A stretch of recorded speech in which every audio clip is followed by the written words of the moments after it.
Meus irmãos, minhas irmãs, eu vos saúdo com a graça, com a paz de nosso Senhor e Salvador Jesus Cristo, aquele que vive, que reina para sempre, aquele que é Senhor dos céus, aquele que é Senhor da terra, O Deus Todo-Poderoso. Que a graça dele esteja conosco, nos dando misericórdia, bondade, que ele seja louvado e engrandecido em nossas vidas, não é? É muito bom estar aqui com vocês mais uma vez, é gratificante poder estar na presença do Senhor e meditar na sua gloriosa palavra, que é viva e eficaz. Vamos mais uma vez tentar fazer mais um vídeo aqui nessa linha de pensamento que nós estamos levantando aqui.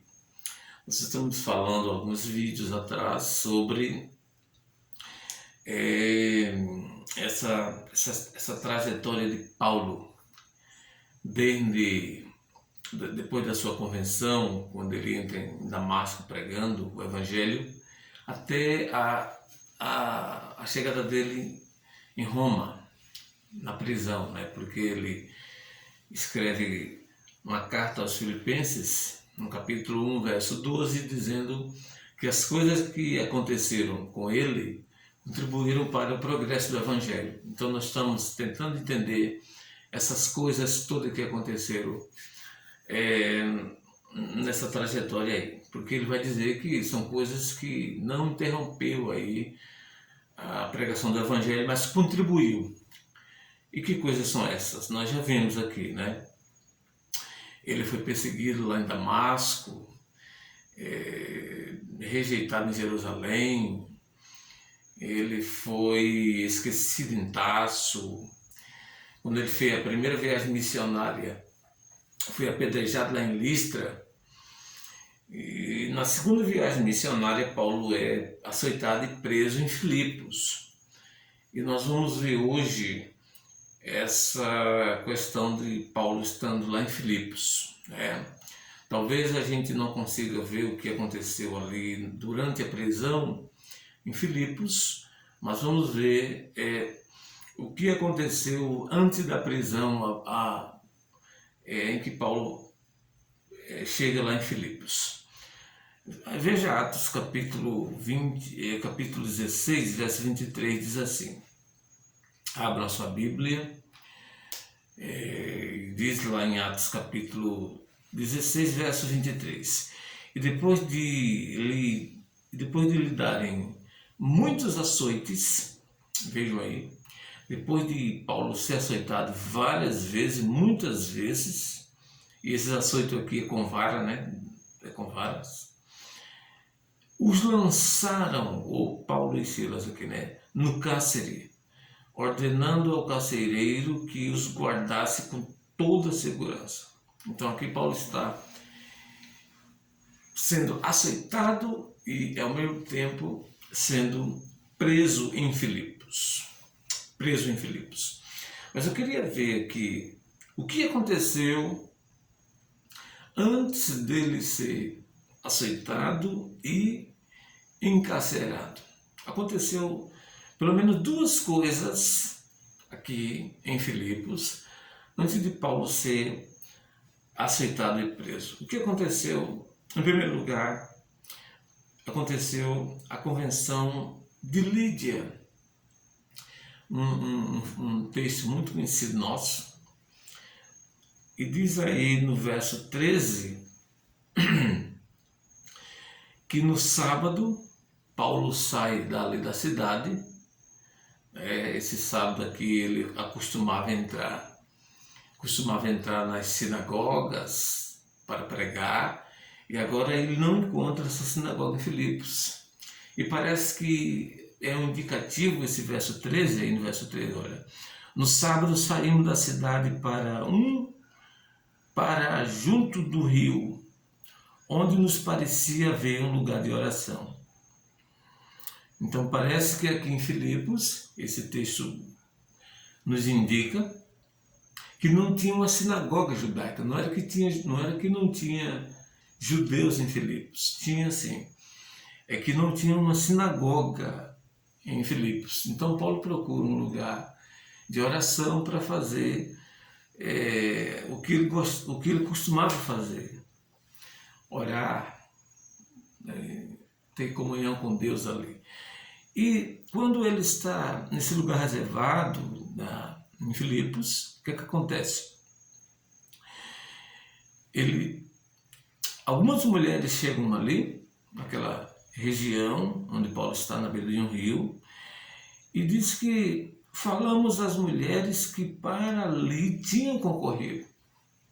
Então ela aqui está pregando para aquelas mulheres. Paulo, Silas, provavelmente Timóteo e Lucas estão aqui nessa reunião de oração, pregando aquelas mulheres ali. Diz no verso 14, certa mulher chamada Lídia, da cidade de Tiatira, vendedora de púrpura, temente a Deus, nos escutava. O Senhor lhe abriu o coração para atender as coisas que Paulo dizia. Esse texto aqui é um texto riquíssimo, né? Que fala da convenção de Lídia aqui em Filipos. Olha só, várias mulheres ouvindo o que Paulo pregava, e de repente Deus abre o coração de Lídia para que ela atendesse ou compreendesse as coisas que Paulo estava dizendo aqui. E as coisas que Paulo estava dizendo aqui nada mais era do que o Evangelho, de que Jesus é o Salvador do mundo, que Ele é o Messias, que Ele veio ao mundo, Deus enviou ao mundo para salvar o seu povo. E que não há salvação abaixo dos céus, a não ser em Jesus. E Deus abre o coração de Lídia ali para que ela entendesse as coisas que Paulo dizia. E aqui a gente entende que só Deus pode abrir o coração. Se Deus não abrir o coração, não tem coração aberto. Ele é poderoso para fazer isso. E eu entendo aqui uma coisa interessante, que o coração de Lídia estava fechado para as coisas de Deus. Assim como está fechado o coração de todo homem para as coisas de Deus. E às vezes o nosso coração é aberto para outras coisas, para outras linhas, outras frentes, outros assuntos, para a política, não estou dizendo que essas coisas são erradas, para a filosofia, para a ciência, a medicina e por aí. Mas quando se trata das coisas de Deus, o nosso coração é fechado. E se Deus não abrir o nosso coração continua fechado. Nosso coração continua fechado. E esse texto, por isso que eu disse que esse texto é riquíssimo, ele nos ensina uma série de coisas que nós podemos aprender com esse texto aqui. Eu vejo nesse texto, irmãos, na convenção de Lídia, pelo menos duas doutrinas da confissão reformada. Eu vejo aqui. A primeira doutrina da confissão reformada que nós podemos ver nesse texto é a doutrina da salvação pela graça. A salvação, ela é pela graça, e somente pela graça. A graça é o modo como Deus salva o ouvinte, como Deus salva alguém que está ouvindo o Evangelho. E por que é importante a gente levantar esse ponto aqui? Porque existem ensinos, não é, que condicionam a salvação ao homem, à pessoa que está ouvindo o Evangelho. As pessoas dizem assim, abra o coração, dê uma chance para Deus, não rejeita o Evangelho. E se Deus não, irmãos, for o autor e consumador da salvação, pela graça, não há salvação.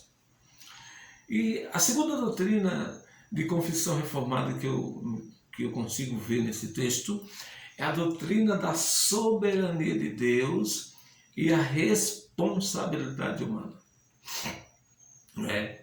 Então aqui você tem o pregador do Evangelho e você tem o ouvinte do Evangelho e um Deus soberano abrindo o coração de Lídia para que ela entenda as coisas que Paulo está dizendo, o que Paulo está pregando. Entenda o Evangelho, compreenda o Evangelho, porque se não for Deus abrindo o coração, não há compreensão do Evangelho.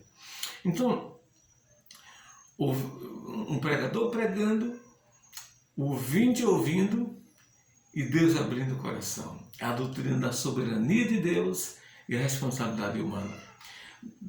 O fato de Deus ser soberano não entra em choque a questão do pregador ser responsável por pregar, a necessidade do ouvinte ouvir, mas só Deus abre o coração. E o resultado de uma pregação, irmãos, não depende do pregador que prega e não depende do ouvinte que ouve, mas depende do Deus soberano que abre o coração. Você percebe que as duas coisas aqui estão juntas.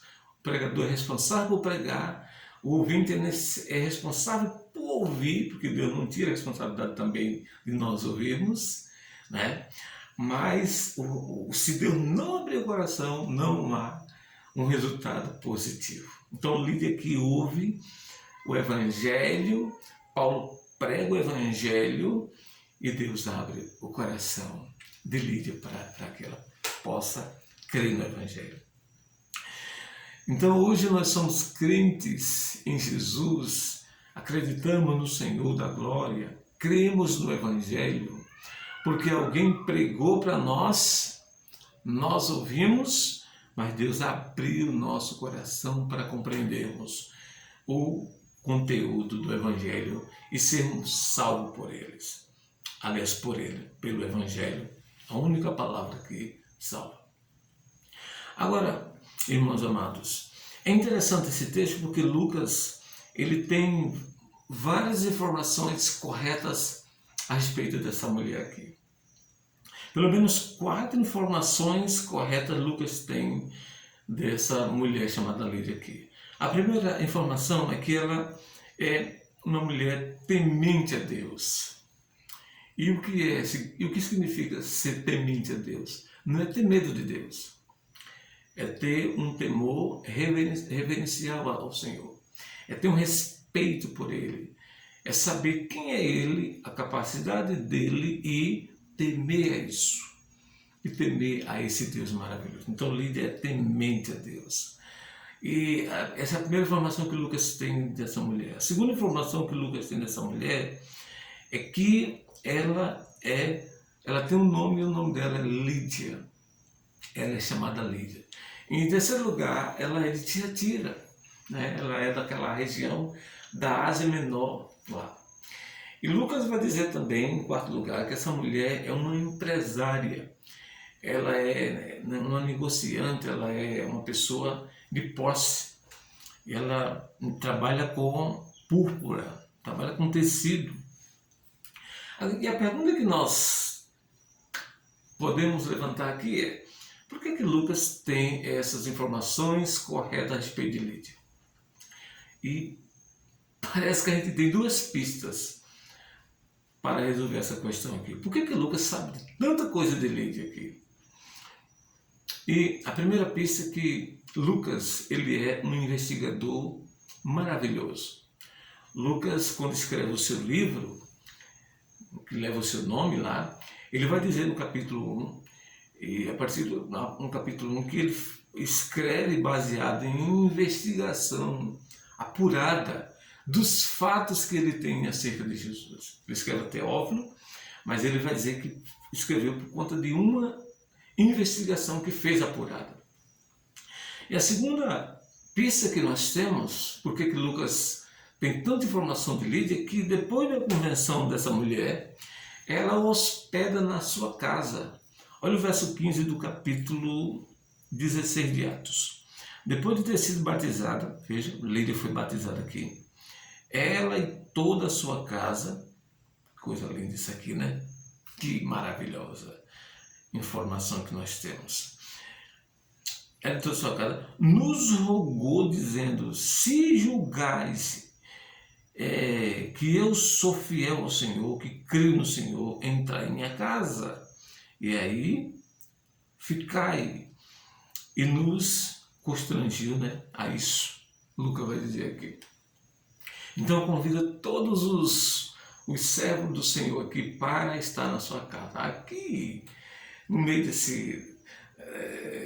dessa parentela de Lídia, obviamente começa ali Lucas a descobrir as coisas, que quando ele está escrevendo esse livro de Atos, quando ele vai escrever depois, Lucas não está escrevendo aqui no primeiro momento, depois quando ele vai escrever, ele sabe de todas as informações corretas de Lídia, que ela é temente a Deus, o nome dela é Lídia, é de Tiatira e vendedora de púrpura, e outras coisas a mais.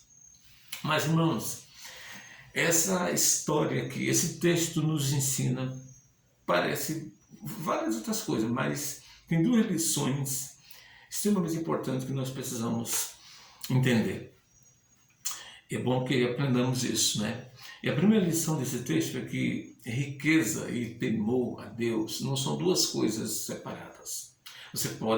A pessoa pode ser muito rica, ter muitas posses, mas mesmo assim temer a Deus, ter um temor reverencial a Deus, saber quem é Deus e respeitá-lo e temer a Ele, a sua palavra, a sua autoridade, os seus preceitos, as suas promessas, os seus mandamentos. Então não são duas coisas separadas, né? Riqueza e temor a Deus não são duas coisas separadas. A gente pode aprender isso aqui. A história está aí para nos ensinar de pessoas riquíssimas, mas que são pessoas tementes a Deus. A própria Bíblia nos ensina, né, em todo o Velho Testamento, aí Abraão, Davi, Salomão e por aí. E tantos outros na história bíblica que eram pessoas riquíssimas, tinham posses, mas temente a Deus. Então, uma pessoa pode ser riquíssima, possuir bens nessa terra e mesmo assim ser temente a Deus. A segunda lição que nós podemos tirar desse texto aqui, da Conversão de Lídia, no capítulo 16, verso 14, é que Lídia era temente a Deus, mas não era convertida. Olha que coisa, né, irmão? A pessoa pode ter uma Bíblia, frequentar uma igreja, assumir até um cargo eclesiástico e mesmo assim correr o risco de não ser convertido. Então não basta você e eu ler Bíblia, não basta você e eu frequentar uma igreja, frequentar os cultos nos domingos, frequentar a escola dominical, cantar no coral, subir no púlpito e pregar. É necessário nascermos de novo. O novo nascimento é a marca registrada para todos nós aqui. Não é interessante? Essa mulher era temente a Deus, mas não era convertida. Aqui em Atos existe pelo menos 2 casos, né, de pessoas tementes a Deus, de pessoas que tinham uma vida piedosa, mas que não era ainda convertido. É o caso no capítulo 10 de Atos, você tem lá a história de Cornélio, um centurião militar, né? E o segundo caso, essa mulher aqui, do capítulo 16 de Atos dos Apóstolos. Então, irmãos, essa foi a primeira coisa que aconteceu antes de Paulo ser açoitado e preso em Filipos. A segunda coisa que aconteceu foi a cura de uma jovem aí, do capítulo 16, verso 16. Diz que Paulo volta ao riacho, ali na beira do riacho, provavelmente em outro sábado, e nesse intermédio aí, nessa ida de Paulo de novo a esse lugar de oração, né, ele achou bom, lugar reservado, fora do da cidade. Aí vai ao encontro de Paulo e provavelmente aqui já Lídia, né, convertida, alguns membros ali da casa de Lídia, Lucas, Timóteo, e vai ao encontro desses homens uma jovem e segue Paulo ali vários dias dizendo que Paulo é servo, Paulo, não apenas Paulo, mas todos os seus companheiros ali, servo do Deus vivo, diz aí no verso 17, seguindo a Paulo e a nós, Lucas diz, clamava dizendo, estes homens são servos do Deus Altíssimo, e vos anuncio o caminho da salvação. essa moça de duas coisas aqui a respeito de Paulo e os seus companheiros. Que eles são servos de Deus e que anunciam o caminho da salvação. E é curioso aqui no texto porque Paulo e os outros, e o Paulo aqui, ele é o líder para fazer isso, não aceita essa declaração ou essas declarações dessa jovem aqui. Ela está possessa de demônio, né? O texto diz isso. E essa mulher, ela vinha dando lucro a alguns senhores, alguns donos dela ali, por adivinhar, por profetizar, por dizer coisas a respeito da vida das pessoas ali. As pessoas pagavam caro, mas o fato é que esse dinheiro que ela recebia ia direto para os senhores dela. Parece que essa mulher aqui, irmãos, ela é escrava 3 vezes, ou mais, né? Parece que primeiro ela é escrava de Satanás, ela está possessa de espírito maligno. Segundo, ela é escrava do próprio Império Romano, porque Filipos é uma colônia romana, e Roma naquele tempo tinha como uma marca a escravidão. E terceiro, ela é escrava aqui desses homens, desses seus senhores, e sem contar com o pecado, né? Que se ela é escrava de Satanás, também ela é escrava do pecado. E a pergunta é, por que Paulo não aceita essa fala dessa jovem aqui, dessa escrava de Satanás? E tem gente que levanta várias hipóteses. Não porque Paulo não aceitou, porque ele viu que ia atrapalhar a sua trajetória ali em Filipos em relação à pregação do Evangelho. Outro diz, não, que Paulo não aceitou elogio vindo do diabo. Outros vão dizer, não, é que Paulo ele pensou, essa jovem dizendo essas palavras, daqui a pouco as pessoas vão entender que tanto que ela fala como eu falo, e o que eu falo, o que eu prego é a mesma coisa, e as pessoas vão ficar dizendo que os dois são iguais. Outros dizem, não, é que ela falou uma verdade, mas vinha de uma fonte mentirosa. O fato é que existem várias hipóteses aí por que Paulo ele não aceita isso aqui. Mas é curioso que no ministério terreno de Jesus, ele também não aceitou o demônio dizer que ele era filho de Deus vivo, filho de Deus. E Jesus ali manda os demônios se calarem e não falarem essas afirmativas. Vejam que o que eles estavam dizendo, os demônios, a respeito de Jesus e a respeito de Paulo e os seus companheiros, era uma verdade absoluta. Eles eram servos e estavam pregando o caminho da verdade. Mas, irmãos, não sabemos por que Paulo fez aquilo. Apenas temos essas hipóteses aí, né? Algumas bem contundentes e bem convincentes também. Bem convincentes. Mas aqui foi o ponto em que Paulo e Silas é levados a irem para o tronco, levarem as varadas, terem o corpo todo cortado ali e irem para o cárcere, irem para a prisão e ficarem encarcerados. Porque Paulo vai dizer, Lucas vai dizer no verso 18, diz assim, e isso se repetia por muitos dias, isso que a mulher dizia, servo do Deus Altíssimo, ele vos anuncia o caminho da verdade. Então Paulo, já indignado, voltando-se, disse ao Espírito, em nome de Jesus Cristo, eu te mando, olha, retira-te dela. E ele, na mesma hora, saiu, o Espírito na mesma hora saiu. Essa jovem foi curada aqui no primeiro momento e as consequências para Paulo e Silas foi chicote, varadas, açoites e prisão. A partir do verso 19 diz isso. E é curioso é bem curioso, irmãos, esse texto aqui, porque essa mulher que não vai aparecer mais no texto, Você não consegue ver Lucas falar mais nada dela. Ninguém sabe o que foi que aconteceu com ela. Se ela prosseguiu, se ela foi, ninguém nem sabe se ela foi convertida mesmo.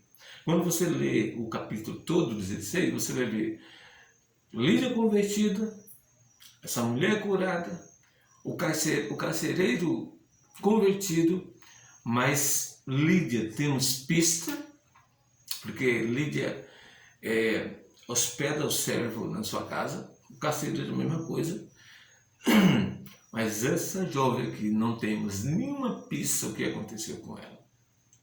Nenhum vestígio, nenhuma evidência de conversão. Nós nem sabemos se ela se converteu de fato e de verdade.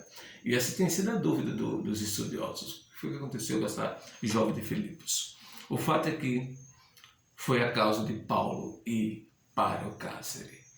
Mas veja, quando Paulo escreve aos Filipenses, capítulo 1, verso 12, ele vai dizer assim: as coisas que me aconteceram contribuíram para o progresso do Evangelho. Então ele está aqui em Filipos, açoitado e encarcerado, mas a progressão do Evangelho é o ponto alto aqui. E que progresso, né? O Evangelho teve em Filipos. Uma grande igreja, uma grande convenção aqui de Lídia, o carcereiro, toda a casa de Lídia, a casa do carcereiro. E que igreja maravilhosa em Filipos. Por isso que Paulo vai dizer, contribuiu para o progresso do Evangelho. É como se ele dissesse assim: eu fui chicoteado, apanhado com vara, açoitado no tronco, encarcerado, preso junto com Silas, mas o progresso do Evangelho foi o ponto maior. E que igreja maravilhosa em Filipos. Uma igreja fantástica que patrocinou as missões do apóstolo Paulo. Pelo menos 3 vezes na carta aos Filipenses, Paulo faz menção ali da ajuda que essa igreja deu para ele. Essa igreja patrocinou Paulo quando ele estava na Macedônia. A igreja mandou suplemento para Paulo. Essa igreja patrocinou Paulo quando ele estava em Corinto. Os irmãos de Corinto ali não patrocinou o apóstolo Paulo, não pagou salário ao apóstolo Paulo. Ele teve que trabalhar, fazer tendas para o seu sustento, e a igreja manda sustento para Paulo lá em Corinto. E é interessante porque a igreja recebe os falsos mestres, patrocina os falsos mestres e rejeita o mestre verdadeiro e não patrocina o apóstolo Paulo. Isso é triste, né, para o nosso mundo cristão. É muito triste isso. E em terceiro lugar, essa igreja de Filipos leva mantimento ou sustento para Paulo quando ele está preso em Roma. Então ele vai dizer que essas coisas contribuíram para o progresso do Evangelho. E são maravilhosas essas coisas. Por isso que nós estamos fazendo uma trajetória para ver essas coisas, examinar essas coisas, aprendermos com essas coisas, porque a gente vai percebendo, irmãos, o quanto é difícil a pregação do Evangelho. Se você prega o Evangelho como ele é, como Deus quer que ele seja pregado, com a verdade que ele é, então não tem outra alternativa. As coisas vão acontecerem, as coisas ruins. Quem não crê no Evangelho logo não pode impedir a pregação do Evangelho, mas ele vai se revoltar contra o pregador. Ele persegue o pregador, calunia o pregador, né? E muitas vezes, irmãos, mata o pregador. E eu já aprendo aqui que Deus, ele não poupa, ele não livra o pregador dessas situações, ele livra nessas situações, mas nunca dessas situações. Eu espero que a gente prossiga, vamos orar e pedir a Deus que ele nos ajude nessa caminhada. E vamos ver em seguida, se Deus assim permitir, essa questão de Paulo dentro do cárcere agora. Como está Paulo dentro do cárcere? Se fosse eu e você, como reagiríamos a essa situação? Vamos analisar, se Deus quiser, essa questão de Paulo no cárcere, lá em Filipos. Vamos pedir a Deus e orar, né? Que essas coisas abençoem a nossa vida. Vamos fazer oração. Senhor Jesus, nosso Deus, nosso Pai, em Teu nome nós oramos e Te agradecemos, porque essas coisas nos ensinam, Senhor. Essas coisas que aconteceram na vida do Teu servo Paulo, desde Damasco até a Roma, nos tem trazido luz e nos ensina lições preciosíssimas. Que nós possamos aprender, Senhor, com a Sua palavra, aplique ela em nossos corações para que possamos absorver todas as verdades e vivermos em torno dessas verdades absolutas. Em Teu nome que nós oramos, em nome de Jesus. Amém. Amém. Louvado seja Deus. Até a próxima, se Deus assim permitir. Se Ele nos der outra oportunidade, vamos estar aqui tratando dessa prisão de Paulo em Filipos. É importante que possamos meditar. Agradeço a você que é inscrito no nosso canal, né? Muito obrigado por essa ajuda belíssima e Deus vai nos dando graça para que a gente possa prosseguir. E você que não se inscreveu, se inscreva, meu irmão, não custa nada, né? Dá aí a sua parcela de contribuição, inscreva, deixe o seu like, aí, o seu joinha, recomenda a outra pessoa, passe para outra pessoa para que o Evangelho seja também, né, pregado a outras pessoas através de você que nos ouve. Um abraço e até a próxima, se Deus assim permitir, em nome de Jesus.